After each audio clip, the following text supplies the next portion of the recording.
श्री कृष्ण कहते हैं जो होता है अच्छे के लिए होता है। कभी कभी विपरीत परिस्थितियां हमारी वर्तमान स्थिति को अच्छा करने के लिए आती है। मन चंचल होता है, ये इधर उधर भागता है और किसी भी कार्य की एकाग्रता का दुश्मन है। लेकिन यदि यह व्यक्ति के वश में हो जाए तो इससे अच्छा कोई मित्र नहीं है। इसीलिए मन को एकाग्र करना जरूरी है और मन को एकाग्र करने के लिए बस थोड़े से प्रयास और अभ्यास की जरूरत होती है।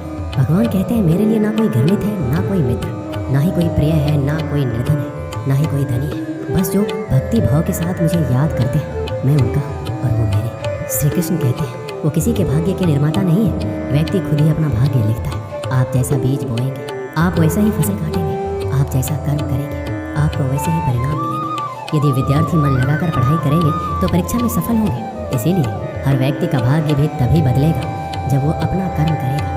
धर्म और संदेह से परे जब भगवान आपसे प्यार करते हैं तो आप हर चीज से प्यार करते हैं। श्री कृष्ण कहते हैं कभी खेत में किसी किसान को खेती करते देखा है? वो उसे सींचता है, उसे जोतता है, पशु पक्षियों से खेत की फसल की रक्षा करता है। परंतु एक बात का वो सबसे विशेष ध्यान रखता है कि कहीं खेत में खरपतवार ना उग जाए, क्योंकि एक खरपतवार खेत की सारी फसल को नष्ट कर सकती है। ठीक उसी प्रकार यदि वंश की कोई संतान खोटी निकल जाती है तो वो समूचे वंश का सर्वनाश कर देती है। इसीलिए संतान के लालन पालन में विशेष ध्यान देना आवश्यक होता है, क्योंकि संतान वो फसल होती है जो वंश के आने वाले समय को महान बना सकती है या फिर वंश का पतन कर सकती है। श्री कृष्ण कहते हैं व्यक्ति को सदैव बुराई से बचकर रहना चाहिए। अगर कोई बुरा कर्म करता है तो वो कर्म आपको अपने जीवन में ही भोगना पड़ता है। जिस प्रकार बछड़ा झुंड में भी अपनी माँ को ढूंढ लेता है, वैसे ही कर्म का फल आपको हजारों की भीड़ में भी ढूंढ लेगा। ईश्वर कण कण में निवास करते हैं। छोटे से छोटे जीव के हृदय में ईश्वर का वास होता है। उस जीव को कष्ट का अनुभव होना ईश्वर को कष्ट का अनुभव कराता है। अर्थात किसी जीव को कष्ट देकर आप अपने ईश्वर को खुश कैसे देख सकते हैं? जो श्री कृष्ण का दास हो जाता है वो अपने आराध्य से ऐसे दिन न दिखाने की कामना करता है। जब उसमें गुरूर आ जाए तो अपने कृष्ण का सेवक बनकर ही जीवन सफल बनाना चाहता है। जो व्यक्ति सदैव हंसता खेलता मुस्कुराता रहता है, अगर वो अपने स्वभाव से भिन्न हो जाए अर्थात चुप गुमसुम उदास रहने लगे तो समझना उसके हृदय में एक दर्द है। उस दर्द ने उसे कमजोर बना दिया है, जिसमें व्यक्ति के पास संपूर्ण धन दौलत ऐश्वर्य वैभव सब है मगर संतुष्टि नहीं है। उस धन दौलत का कोई अर्थ नहीं है, क्योंकि वो व्यक्ति सदैव असंतुष्टि की स्थिति में रहता है। जिसके पास संतुष्टि है वो थोड़ी में भी संतुष्ट रहता है। जब आप कोई बुरा कार्य करते हो या अच्छा कार्य करते हो आपको लगता है कोई देख नहीं रहा है, लेकिन आप ये क्यों भूल जाते हैं आप जो भी कुछ कर रहे हैं भगवान की दृष्टि सदैव आप पर बनी हुई है। इसलिए आप ये ना समझें कि आप अकेले हैं, भगवान सदैव आपके साथ होते हैं। कहते हैं मन के हारे हार है और मन की जीते जीत। अर्थात जिस प्रकार सकारात्मक विचारों से सफलता मिलती है उसी प्रकार नकारात्मक विचार असफलता के मार्ग की ओर अग्रसर करते हैं, क्योंकि जैसा हम सोचते हैं वैसा ही हम बन जाते हैं और अपने विचारों के माध्यम से ही हमें नकारात्मक और सकारात्मक परिणाम मिलते हैं। इसीलिए अपनी सोच को हमेशा सकारात्मक रखिए। मनुष्य ही एक ऐसा प्राणी है जो कर्म करता है, इसलिए कर्म करना प्रत्येक व्यक्ति का धर्म भी है।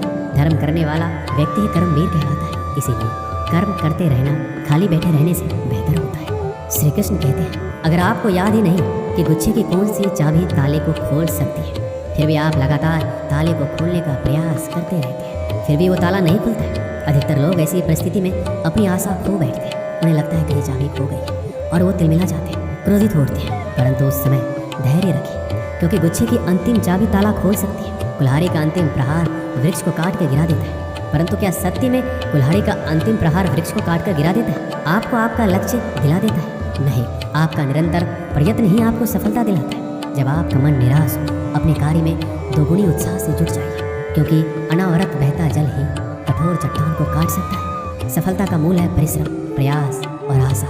श्री कृष्ण कहते हैं आपको पूरे धैर्य और भगवान पर विश्वास के साथ अपना जीवन निर्वाह करना चाहिए। लोग अक्सर सच कहने से बचते हैं या डरते हैं, पर सत्य कभी छुप नहीं सकता, ना ही कभी मिट सकता है। हम कितना भी छुपा लें पर एक ना एक दिन सच तो उजागर हो ही जाएगा। इसलिए जो बात सच पर आधारित हो उसे कहने या मानने से कभी नहीं डरना चाहिए। लोग अपने शरीर को सुंदर बनाने में लगे रहते हैं, पर आत्मा की सुंदरता शरीर की सुंदरता से कहीं ज़्यादा महत्वपूर्ण है। शरीर तो नश्वर है, मिट्टी से बना है और मिट्टी में ही मिल जाता है, पर आत्मा अमर है। इसलिए आत्मा की सुंदरता पर ध्यान दो। आत्मा की सुंदरता स्वयं को भगवान में लीन करने में मिलती है। जो अज्ञानी व्यक्ति होता है वो ये गलतफहमी पाल लेता है कि मैं करता हूँ, सभी कार्य मेरे द्वारा किए जा रहे हैं। ऐसे में उसमें अहंकार घर कर लेता है।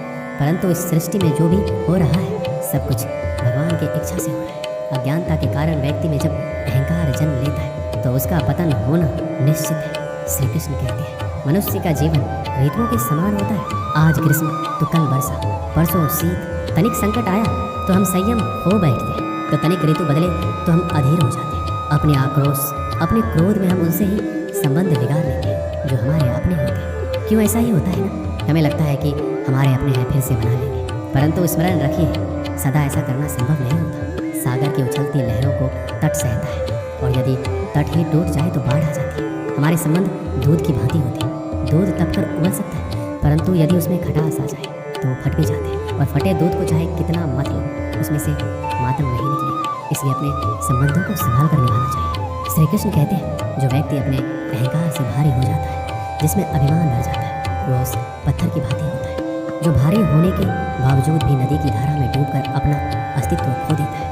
अगर किसी लक्ष्य, खुशियाँ, सफलता की प्राप्ति में लंबा समय लग रहा है, प्रतीक्षा की अवधि अधिक है, तो हो सकता है आपकी अपेक्षा से ज़्यादा आपको मिलने वाला है। अपने कर्म पर अड़िग रहिए और विश्वास रखिए उस ईश्वर पर जो आपके कर्म की परीक्षा ले रहा है। जो लोग जीवन को भूत और अतीत के भरोसे छोड़ देते हैं उन्हें श्री कृष्ण सावधान करते हैं। जीवन का अर्थ ना भूत है ना भविष्य, जीवन केवल और केवल वर्तमान है। इसीलिए वर्तमान में अपने जीवन का आनंद उठाइए। श्री कृष्ण कहते हैं संगति या साथ, मित्र और साथी मनुष्य के व्यक्तित्व के लिए सबसे महत्वपूर्ण होते हैं। आप कहेंगे कैसे? मनुष्य अपने व्यक्तित्व के लिए उत्तरदायी होता है, परंतु मनुष्य संगति में ना चाहते हुए भी उसका व्यक्तित्व संगत की भांति हो जाता है। मान लीजिए एक पात्र में जल, दूसरे में दूध है और तीसरे में मलिन कीचड़ रखा हुआ है। यदि इस जल को दूध में मिला दें तो ये जल दूध बन जाता है, और यदि इसी जल को हम मलिन कीचड़ में मिला दें तो ये जल कीचड़ बन जाएगा। ऐसी कोई युक्ति नहीं कि जल बिना घुले मिले दूध या कीचड़ में अपना अस्तित्व बनाए रखे या उनसे अलग रहे। और ठीक ऐसा ही मनुष्य के जीवन में भी होता है। यदि एक गुणहीन व्यक्ति गुणवानों की संगत में बैठे तो उसे लोग क्या समझेंगे? गुणवान, सम्मान का पात्र समझा जाएगा। और यदि एक गुणवान व्यक्ति गुणहीनों की संगत में जा बैठे तो उसे भी तिरस्कार मिलता है। इसलिए अपने जीवन में सदैव संगति सोच समझकर सावधानी से चुनिएगा। श्री कृष्ण कहते हैं वो सब कुछ करो जो तुम्हें करना है, लेकिन लालच से नहीं, अहंकार से नहीं, वासना से नहीं, ईर्ष्या से नहीं, बल्कि प्रेम, करुणा और भक्ति के साथ। श्री कृष्ण कहते हैं नरक के 3 द्वार हैं, काम, क्रोध और लोभ। जो व्यक्ति कामी प्रवृत्ति का होता है, जिसके मन में लोभ होता है, और जो अत्यधिक क्रोधी स्वभाव का होता है, उसके लिए नरक के द्वार सदैव खुले होते हैं। अर्थात ऐसे व्यक्ति को तो सिर्फ नरक में ही जगह मिलती है। मनुष्य सब कुछ चाहता है, पर सब कुछ उसे नहीं मिल सकता। आपको जो नहीं मिला उसके लिए पश्चाताप मत करो, और जो आपसे खो गया, जो आपसे अलग हो गया, उसके लिए निराश भी मत हो। भगवान कहते हैं मैं सभी प्राणियों के हृदय में स्थित आत्मा हूँ। मैं ही सभी प्राणियों का आदि, मध्य और अंत हूँ। समय एक सा नहीं रहता। आज दुख है तो कल सुख भी आएंगे, और सुख के बाद दुख आना भी स्वाभाविक है। श्री कृष्ण कहते हैं मनुष्य भी बड़ा विचित्र प्राणी है। अपने से नीचे के स्तर के लोगों को हीन की दृष्टि से देखता है, उनका उपहास उड़ाता है, उनसे बार बार कहता है कि तुम्हारा कुछ नहीं हो सकता, तुम भविष्य में कुछ नहीं कर पाओगे। जब मनुष्य के पास धन, संपत्ति, मान, सम्मान होता है तो दूसरों का आदर नहीं करता, परंतु वो एक बात भूल जाता है कि उससे भी अधिक शक्तिशाली कोई अस्तित्व में है, और वो है समय। समय अपना चक्र कब बदलेगा ये कोई नहीं जानता। समय अपनी करवट कब लेगा ये कोई नहीं जानता। कोयला भी समय के साथ हीरे में परिवर्तित हो जाता है। इसीलिए जीवन में कभी भी किसी का उपहास नहीं उड़ाना चाहिए। श्री कृष्ण कहते हैं निस्वार्थ कर्म को अपने जीवन में अपनाइए। जो विधाता की लेख में होता है उसी का फल हमें मिलता है।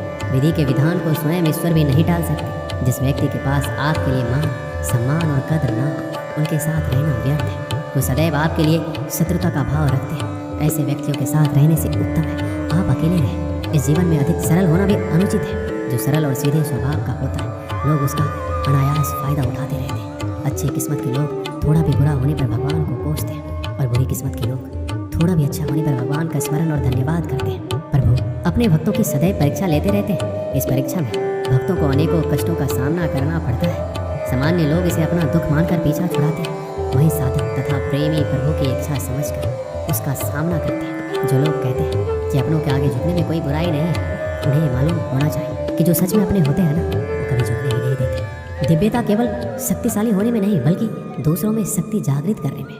जब लोग आपकी बुराई करें तो परेशान ना हो, क्योंकि वो लोग आपको महत्व देने का कोई और तरीका नहीं जानते। सबसे इस तरह का व्यवहार कीजिए कि कोई आपके बारे में बुरा भी कहे तो कोई उस पर विश्वास ना करे। हम ना बोले फिर भी वो सुन लेता है, इसीलिए उसका नाम परमात्मा है। वो ना बोले फिर भी हमें सुनाई दे, उसी का नाम श्रद्धा है। अगर कोई व्यक्ति शिक्षा से पहले संस्कार, व्यापार से पहले व्यवहार, भगवान से पहले माता पिता को पहचान ले तो जिंदगी में कभी कठिनाई नहीं आएगी। स्वार्थ संसार का एक ऐसा कुआं है जिसमें गिरकर निकल पाना बड़ा कठिन होता है। श्री कृष्ण कहते हैं, आपने चुंबक को तो देखा ही होगा, कैसे वो लोहे की ओर आकर्षित होता है और कैसे वो लोहे को अपनी ओर आकर्षित करता है, क्योंकि उसके स्वभाव में ही आकर्षण है। हम सबके भीतर एक ऐसा ही चुंबक होता है, विचार का चुंबक, जो सदा अपने ही जैसे विचारों को आकर्षित करता है। हम जो बोलते हैं वही करते हैं, उसी प्रकार हम जो सोचते हैं वैसा ही पाते हैं। साधु ईश्वर का नाम जपता है तो उसे ईश्वर मिल जाता है, अर्थात फल हमारी सोच पर ही निर्भर करता है। इसलिए हमेशा सकारात्मक सोचिए। एक शहर में एक परिश्रमी, ईमानदार और सदाचारी लड़का रहता था। माता पिता, भाई बहन, मित्र, रिश्तेदार उससे बहुत प्यार करते थे। सबकी सहायता को तत्पर रहने के कारण पड़ोसी से लेकर सहकर्मी तक उसका सम्मान करते थे। सब कुछ अच्छा था, किंतु जीवन में वह जिस सफलता प्राप्ति का सपना देखा करता था वह उससे कोसों दूर था। वह दिन रात जी जान लगाकर मेहनत करता, किंतु असफलता ही उसके हाथ में थी। उसका पूरा जीवन ऐसे ही निकल गया और अंत में जीवन चक्र से निकलकर वह काल चक्र में समा गया। चूंकि उसने जीवन में सुकर्म किए थे इसलिए उसे स्वर्ग की प्राप्ति हुई। देवदूत उसे लेकर स्वर्ग पहुंचे। स्वर्गलोक का अलौकिक सौंदर्य देखकर वह मंत्रमुग्ध हो गया और देवदूत से बोला, ये कौन सा स्थान है? देवदूत ने बोला, ये स्वर्गलोक है। तुम्हारे अच्छे कर्म के कारण तुम्हें स्वर्ग में स्थान प्राप्त हुआ है, अब से तुम यहीं रहोगे। ये सुनकर लड़का खुश हो गया। देवदूत ने उसे वह घर दिखाया जहाँ उसके रहने की व्यवस्था की गई थी। वह एक आलीशान घर था, इतना आलीशान घर कि उसने अपने जीवन में कभी नहीं देखा था। देवदूत उसे घर के भीतर ले गया और एक एक करके सारे कक्ष दिखाने लगा। सभी कक्ष बहुत सुंदर थे। अंत में वह उसे एक ऐसे कक्ष के पास लेकर गया जिसके सामने स्वप्न कक्ष लिखा हुआ था। जब वो उस कक्ष के अंदर पहुंचे तो लड़का यह देखकर दंग रह गया कि वहाँ बहुत सारी वस्तुओं के छोटे छोटे प्रतिरूप रखे हुए थे। ये वही वस्तुएं थी जिन्हें पाने के लिए उसने आजीवन मेहनत की थी, किंतु हासिल नहीं कर पाया था। आलीशान घर, कार, उच्चाधिकारी का पद और ऐसी बहुत सी चीजें जो उसके सपनों में ही रह गए थे। वह सोचने लगा कि इन चीज़ों को पाने के सपने मैंने धरती लोक में देखे थे, किंतु वहाँ तो मुझे ये मिले नहीं। अब यहाँ इनके छोटे प्रतिरूप इस तरह से क्यों रखे हुए? वो अपनी जिज्ञासा पर नियंत्रण नहीं रख पाया और पूछ बैठा, ये सब यहाँ इस तरह, इसके पीछे का क्या कारण है? देवदूत ने उसे बताया, मनुष्य अपने जीवन में बहुत से सपने देखता है और उनको पूरा हो जाने की कामना करता है, किंतु कुछ ही सपनों के प्रति वह गंभीर होता है और उन्हें पूरा करने का प्रयास करता है। ईश्वर और ब्रह्मांड मनुष्य के हर सपने पूरा करने की तैयारी करते हैं, लेकिन कई बार असफलता प्राप्ति से हताश होकर और कई बार दृढ़ निश्चय की कमी के कारण मनुष्य उस क्षण प्रयास करना छोड़ देता है जब उसके सपने पूरे होने वाले होते हैं। उसके वही अधूरे सपने यहाँ प्रतिरूप के रूप में रखे हुए हैं। तुम्हारे सपने भी यहाँ प्रतिरूप के रूप में रखे हैं। तुमने अंत समय तक हार ना मानी होती तो उसे अपने जीवन में प्राप्त कर चुके होते। लड़के को अपने जीवन काल में की गई गलती समझ आ गई, किंतु मृत्यु पश्चात अब कुछ नहीं कर सकता था। इस कहानी से हमें यही सीख मिलती है कि किसी भी कार्य को पूर्ण करने की दिशा में अगर आप आगे बढ़ रहे हैं तो उसे दृढ़ निश्चय के साथ कीजिए, चाहे कितनी भी मुश्किलें क्यों ना आए, चाहे कितनी बार भी असफलता का सामना क्यों न करना पड़े। अपने सपने को पूरा करने की दिशा में तब तक प्रयास करते रहेंगे जब तक वो पूरे नहीं हो जाते, अन्यथा समय निकल जाने के बाद ये मलाल रह जाएगा कि काश मैंने थोड़ा प्रयास और किया होता। अपने सपनों को अधूरा मत रहने दीजिए, दृढ़ निश्चय और अथक प्रयास से उन्हें हकीकत में तब्दील करके ही दम लीजिए। श्री कृष्ण सदैव आपके साथ है। दोस्तों, इस वीडियो में बस इतना ही। मिलते हैं अगले वीडियो में। अपना ख्याल रखिएगा। जय श्री कृष्ण।